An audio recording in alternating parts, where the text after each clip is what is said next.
aware, this month, February, is the month of World Peace and Understanding Month.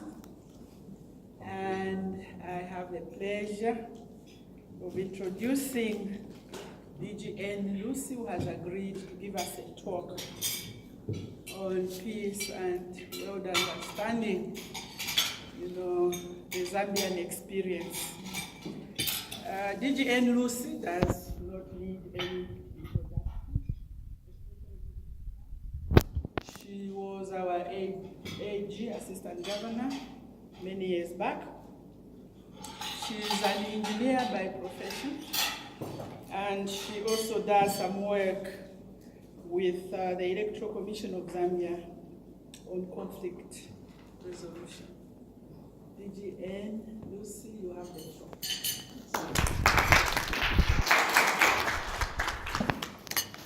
Regina. I haven't finished. Okay, now you can take it.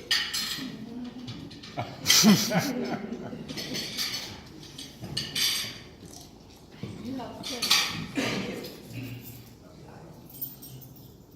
I wonder how many people are aware that we actually have a mechanism in Zambia that seeks to deliver peaceful elections. I had a privilege of being one of the commissioners when it was first set up in 1996. And I was there for 6 years. And during my time with the Electoral Commission as commissioner, I had the privilege of working on attachment as technical support in South Africa. And if you recall, the first election in South Africa was 1994. The second one was somewhere in 1999. And I was attached, having been trained by the Commonwealth. As soon as I was appointed, I was fortunate that they picked me and somebody else from the commission, support staff in operations, to be trained on election management. And after that training, I was attached to help the Electoral Commission, the Independent Electoral Commission of South Africa, manage the 99 elections. I was attached to the Northern Cape province and based in Kimberley. And it's a province in which you can drive 1,000 kilometers because it goes all the way to the coast on the eastern part of South Africa. So, and that meant I was driving around in a place that was totally divided at that time, because that's where the white state was based. Guys. And I experienced there the initiative of trying to manage conflict by the people who are the actors in the conflict. And I could see there was subdued instances of conflicts that would spiral into major conflict, violent conflicts. And this was happening by making the core players, the stakeholders that are involved in these conflicts, talk about how they were going to have a peaceful time for campaign. Now, at that time, Zambia never really experienced the conflicts that we are experiencing today. The first elections in 1991 were fairly comfortable. In 1996, when we were just appointed and were given 3 months to organize an election in Zambia, it was a total nightmare. We never slept. We came up with Electoral Code of Conduct, which I'll show you. I think I brought a copy. Yeah. This is more or less the original, except it was reprinted. Now, we achieved this by bringing together all the stakeholders in the electoral process to then say, look, put up an electoral code of conduct of all the players, voters, political party players, candidates, etc., etc. So we began with this. It didn't work. The more the elections were beginning to be more competitive, you will only talk of two parties in those days. It was MMD and UNI, basically. Everybody else was just little players who were not even having a major impact on the population. But we've seen as the elections have continued, the higher the stakes, the more violence you get. But we've also realized that you have an electoral commission that is normally referred to as a toothless and can't act. The good news is that, yes, let it go around. The good news is that as we've gone around, the Electoral Process Act was instituted, if you recall, in 2016, together with the new constitution. What does that mean? That means now the Electoral Commission has a little more teeth and can bite and actually disqualify a political party or a candidate from participating in the elections. Now the trick is not many people know what is required for that to take place. Now the Electoral Commission continues to be made up of 5 members. 5 members with a structure just best here in Lusaka. So when they go out to the provinces, they are using not their members of staff, people they can control, hire and fire as they wish. They are dealing with government workers, right up to schools, where they employ people who actually manage the elections on the ground. Now, how do you expect them to man all these political players as they go around the country campaigning? Even take, for example, a simple case of Sesheke recently. Even if they wanted to be there, what impact can they really have? Because it was not only in Sesheke, there were 5 other by-elections, plus what else? There was another election in Lundazi. So you have 2 hotspots.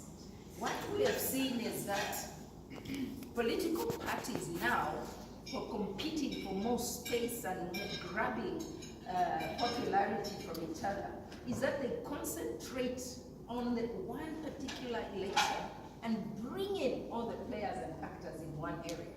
So even if you were to police them, it would be difficult for the local people to know who they are.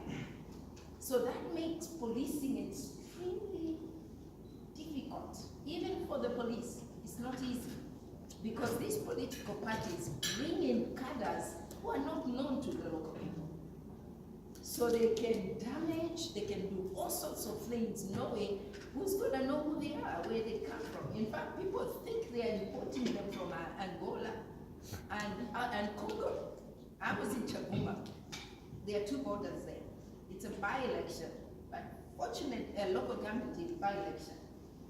The community there have had such great sensitization that we've now developed. When we started in 2001, while I was still there, after I came back from, we started training political players to understand the electoral process, understand it, and also know the rules that can make an election truly democratic and free. So I'll just pass these books. Now these books were, the 2nd edition was produced just before the 2016 elections. And if you recall, the Electoral Process Act wasn't passed until a month before the election. Now, if you're going to cover the whole country, training, you can't wait for that. So we had to produce these without the full authority of the Electoral Process Act, which now gives the Electoral Commission teeth to actually disqualify and cancel an election based on the situation on the ground. Because previously, once an election process has been put in place, you can't stop it. Unless it's an act of God or war. That's how simple, that's how the Constitution put an election. So the Electoral Commission had no choice there but to run with it under all the other circumstances, unless there was a war with another country. Then the Constitution allowed for that. But now with this new, that does not take into account the latest. So we've now reproduced one which will concentrate on nothing. But so we are testing this new training. We bring in stakeholders of each district. So we are district level, trying to see if by training political players and leaders, we include traditional leaders, NGOs, churches, we bring them together for 1 week and go through the training, the importance of democratic elections, and how can we achieve democratic elections. So in terms of peace, this is one project that I think Rotary can buy into, because we can actually come up with a project that covers the entire country before the 2021 elections to support ECZ in its quest to deliver peaceful elections. Because you cannot have democratic elections with people having been hacked. So my appeal to all of you is that there's a lot of opportunity. We have 2 years to look at. We can come up with a national project. I'm appealing to the projects committee here. I've visited Lusaka Central. I was going to come and talk about it here. Any project that you think, one, can be with peace, two, the youth. I'm worried about the youth. There's so much that we can do with the youth, the whole country, and keep them busy. There are institutions currently trying to help the youth. What more can Rotary do to help these initiatives by getting us involved in ensuring that the young people are kept away? The 5 kwatas they get, the 10 kwatas per day they get to go and drink kachasu, that's what they are using to hack each other.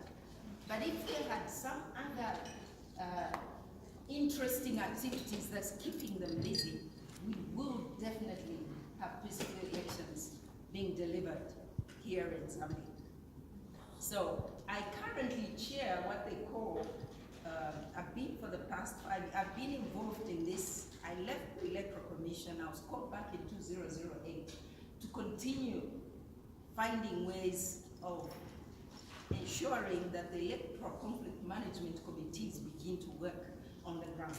So I've been their chair, the National Conflict Management Chair, for the past 5 years, and I'm just waiting for the next 5 years, which will go on up to 2022. And hopefully by then, some of the lacunas that we are actually holding back to print that, let me pass this.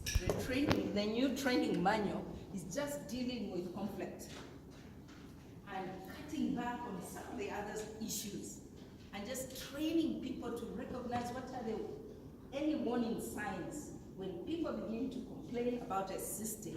Is there something that ECZ can do? Because right now, ECZ is reacting to all the violence. They won't do anything. Even when they can see things simmering, there's very little that they can do. But that training is suggesting that from the local districts, people must be there to monitor the situation and raise the flag when they see that it may lead to conflicts. And we are hoping that if the national dialogue go as they propose, they want to actually look at the Constitution and the Electoral Act process and actually further reinforce it so that it begins to bind political parties. Currently, it's still a bit loose. They will still challenge any. I can give you several examples. In 2016, I think we had 5 cases, one of which they were insisting that we need to disqualify PF President, His Excellency Chagwa Edgar Lungu at the time. And the reason is that they had gathered up evidence of him flying into a campaign area, and he would have carried a minister and a few others, and they say, look, it's only the president who's allowed to be in that chopper. And people say, look, the president is allowed to carry who he wants. You understand where I'm coming from? And these are the issues that were taken to the High Court, including the Constitutional Court, because they produced these pictures, and you have these young girls who, when the chopper stands still, they go and pose next to their chopper. And once they pause, those pictures are taken. Look, he was taking even these. But you see, the law does not disqualify people based on pictures. And the people who were bringing these cases to all these places were people who were not actually there. They will bring pictures from social media and put them as a case. So this is why every time a case was taken to the Constitutional Court, so much of the evidence would be denied and say this is unadmissible in court. So we are now trying to say, what can we do to make sure that when a case is taken, or when the Electoral Commission says you are not going to run in the election, even if that person challenged it in court, ECZ will say this is based on this, and we rest our case. And the only way they can do that is to have foot soldiers on the ground in each district who will work as independent. We are actually looking for eminent people who will be respected by the community to be able to participate in this process. And hopefully that way we'll be able to see ECZ deliver credible, peaceful elections. Thank you. Thank you very much, and Lucy, for that presentation. I think it's quite obvious that there's a lot we need to do to make elections in Zambia. Any questions? Yes, Rotary Club. Thank you, P.P. Mariam. Thank you, President. My question was to Lizzie and Lucy. I just want to know, out of curiosity, that Election Commission of Zambia, how independent it is, whom they are reporting. Meaning that if an election, there is conflict between ECZ and the ruling party. So who is supreme at that time? Thank you for that question. This is a $1 million question, I say. A lot of people, let me go backwards before I get to your point. How are the commissioners appointed? Commissioner names are given to the president, and he picks the names and sends them to Parliament. Parliament has a select committee that then reviews and interviews. We're all, where's the National Assembly over here?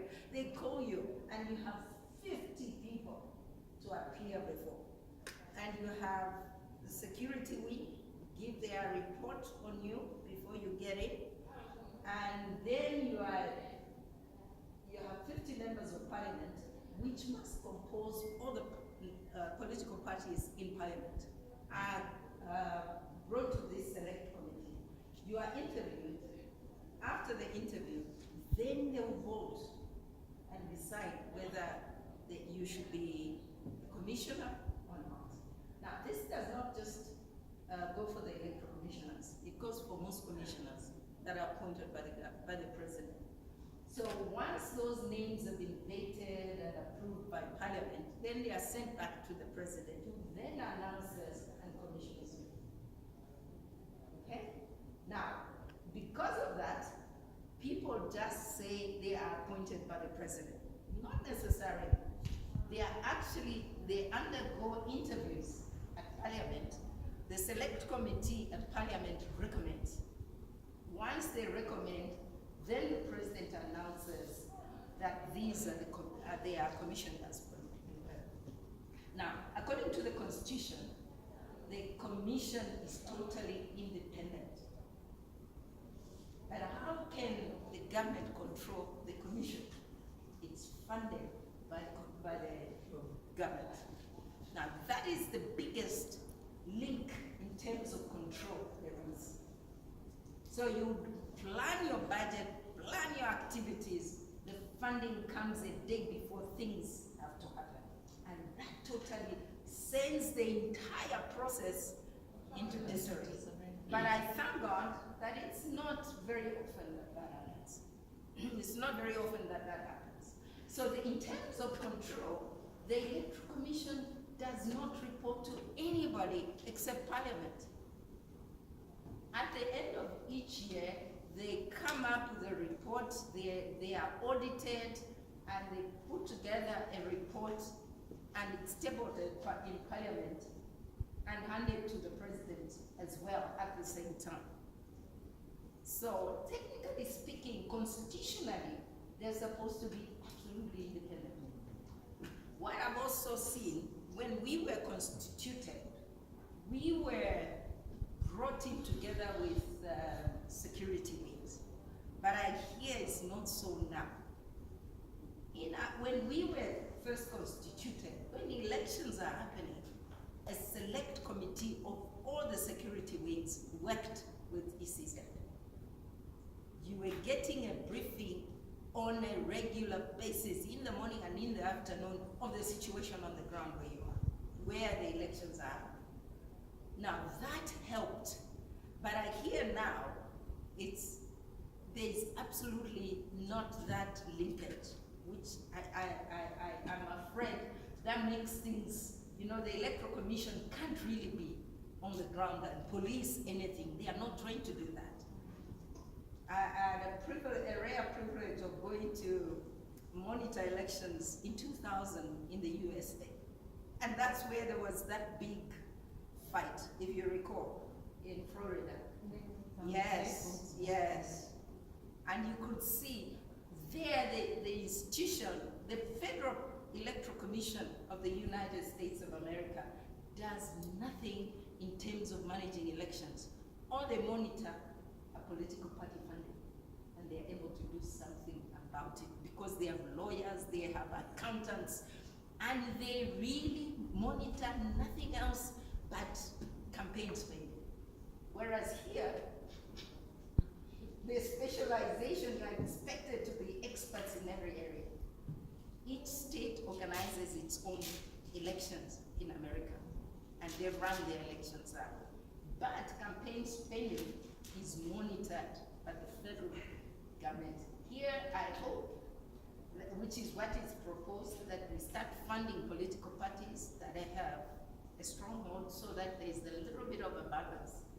That's going to be another nightmare for the Electoral Commission because they're not able to manage that. Yes, Rotary. Thank you, President. My question just to Lucy. In which circumstances the army comes in between when the election is going on, and what their authority, what they can control? If the two political parties are fighting at the time of election, that time there was some big tension was going on with the time of that they have to do the result announcing. Yeah.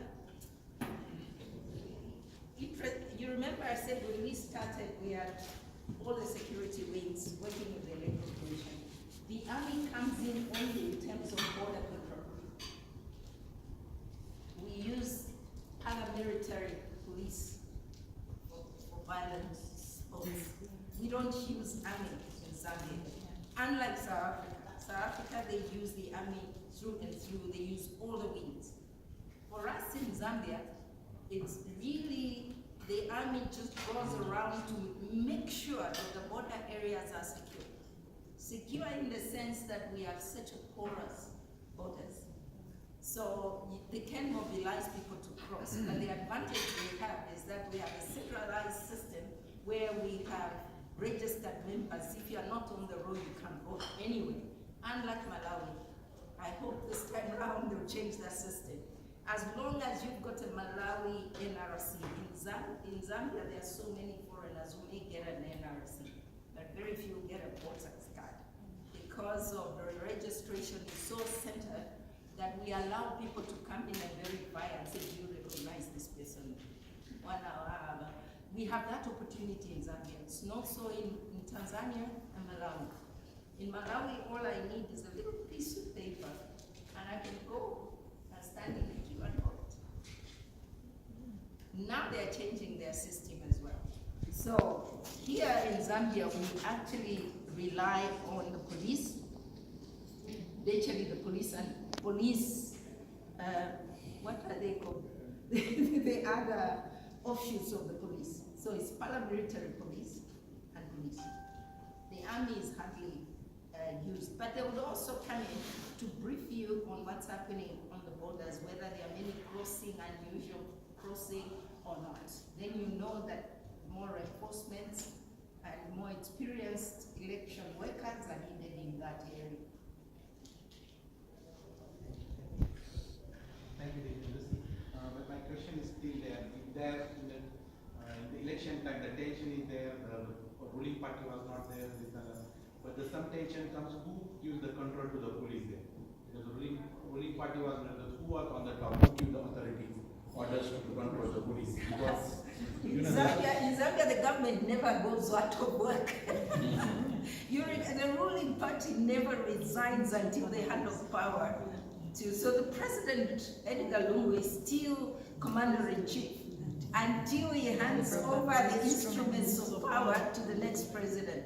So for him, and now we've been challenged about ministers, even the ministers in the past who stay in office, but now they've been challenged that they're political creation, and therefore when that instrument that creates them falls down, they should also stand down and wait for the new cycle, and the new cycle of ministers come into office. So now it's much clearer in this constitution that the ministers break, sign, die as soon as an election begins.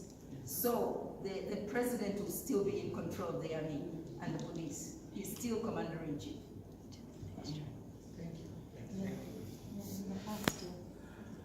Thank you very much, sir. Can we give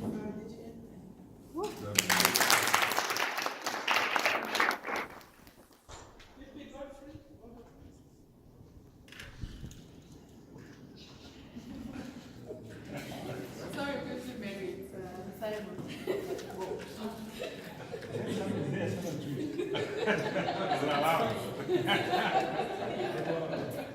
Thank you, President Regina. Thank you, Foundation Director, Deputy Mary, Lucy.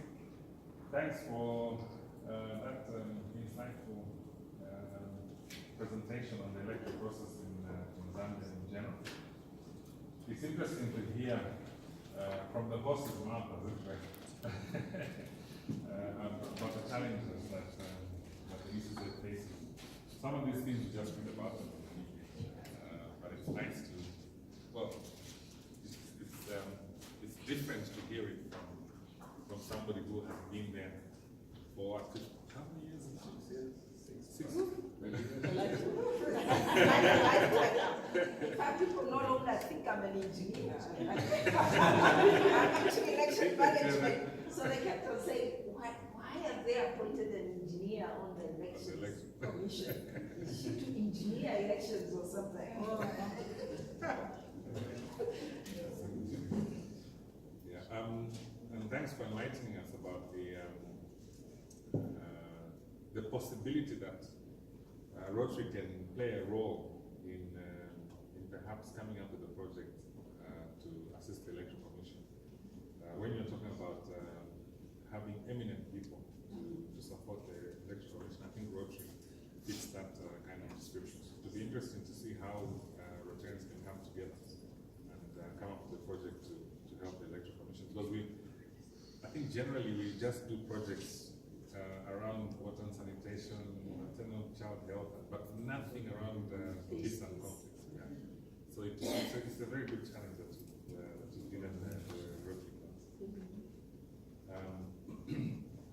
It's also heartening to note that there are certain things that we do and that we've been leaders in the peace and conflict resolution process and as part of the electoral process, seeing that you yourself have been attached to the Electoral Commission in South Africa, you've attended various elections across the world, including the US, like you mentioned. So we're very proud of that. We're very proud of you. So thank you very much for that presentation.